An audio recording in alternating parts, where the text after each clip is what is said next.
Hello po sa inyong lahat mga ka-crypto. Ako po si Pinoy Crypto Trader at sa video na ito ay atin pong pag-uusapan ang tungkol dito kay Shiba Inu, kung ano nga ba ang meron sa hinaharap or kung ano ba yung mga dine-develop ngayon dito kay Shiba Inu ngayong taong 2024 hanggang taong 2025. Kaya yan, or sa madaling salita ay ano nga ba ang inihahanda ni Shiba Inu para sa atin.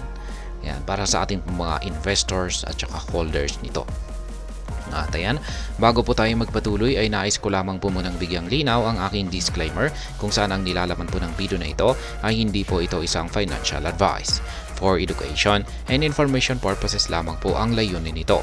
Maliban po dito ay nais ko na rin pong magbigay babala na wala pong kahit anumang group chat ang Pinoy Crypto Trader.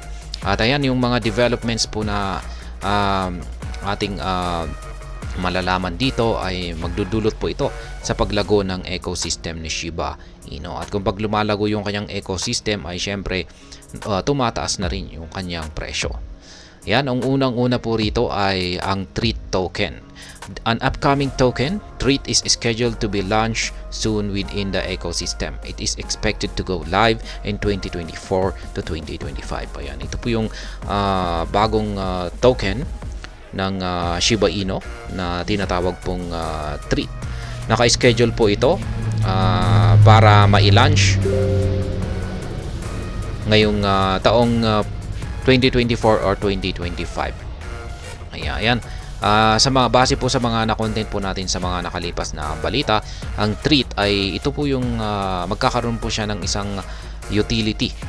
Yan, yung halos yung kanyang mga utility or gamit ay sa bagong blockchain. Yan, yung layer 3 blockchain na malapit na pong ilabas ng Shiba Inu team.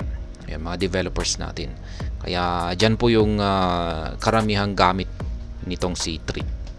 Ayan. At saka maliban po kay TREAT ay meron pang isa na inihahanda po nila. Siguro baka isasabay na rin po nilang ilabas ito. Pero ito po ay isang stable coin na si SHI. The asset will serve an array of functions. It incentivizes users who stake SHIB and acts as a governance for the upcoming layer 3 blockchain solution. Kaya ayan po. Yung gaya ng aking sinabi kanina ay marami po siyang functions or gamit, pero sa layer 3 blockchain po siya. Kasi sa layer 2 ay si Bone. Ayan, si Bone naman po yung may maraming gamit dito dito sa layer 2 blockchain. At yan po ay si Shibarium. Pero dito sa layer 3 ay ito naman pong si TREAT ang magagamit. Ayan, magsisilbi na rin po siyang governance.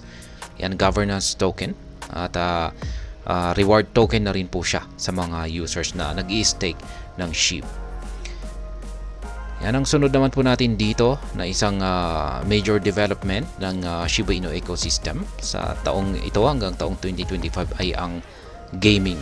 Yan, play to earn or P2E version of the Shiba Eternity, which is a prominent collectible card game, adds another layer of excitement. Beta testing for the P2E version will be available on second quarter of 2024.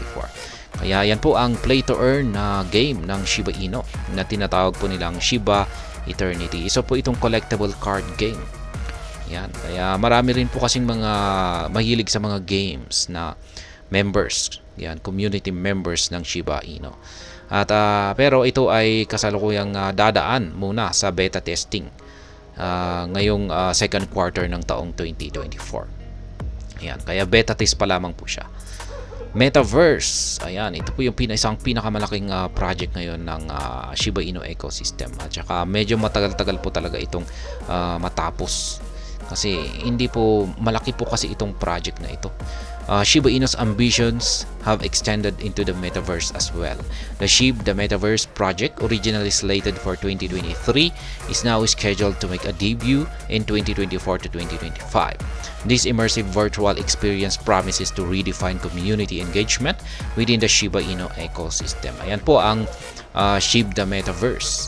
At plano po ng mga team developers ng SHIB na ito po ay kanilang mailalabas or magkakaroon ng debut ngayong taong 2024 or next year or 2025. Ngayon, sa pamamagitan po ng metaverse na ito ay mas magkakaroon po ng community engagement. Yan, mas magkakaroon po ng pagsasalamuha ang mga community ni Shiba Inu. Kaya ayan, isa po itong magandang development. Kaya yan po yung mga magagandang development na nagaganap ngayon dito kay Shiba Inu. Yan, ang Treat Token, gaming at saka metaverse. Yan, na maaaring makaapekto po talaga ito sa paglago ng ecosystem ni Shiba Inu. At gaya ng sinabi ko kanina, kung lumalago po ang kanyang ecosystem, ay naapektuhan na rin yung presyo or value ng mga tokens nito, kung saan ay umaangat na rin ang mga ito. Ayan. Kaya hindi lamang po si Shiba Inu ang aangat dito, maging si Bone at saka si Treat. Yan, pero si Treat hindi pa po nila na ilalabas. Pero yung main po talaga na token natin dito ay itong si Shiba Inu. At ayan, hanggang dito na lamang po tayo sa video na ito. Sana po ay inyong nagustuhan ang aking paliwanag sa video na ito. Kung inyo po itong nagustuhan ay pakiclick lamang po ang like button nito. Para naman po sa mga bago lamang dito, kayo po ay aking inaanyayahan para mag-subscribe. Pakiclick na rin po ang bell icon nito dahil ito po ang siyang magsisilbing notification nito sa mga bago kong videos na akin pong ina-upload sa aking YouTube channel na ito. Marami pong salamat sa panonood. Ingat po tayo lagi at God bless po sa ating lahat.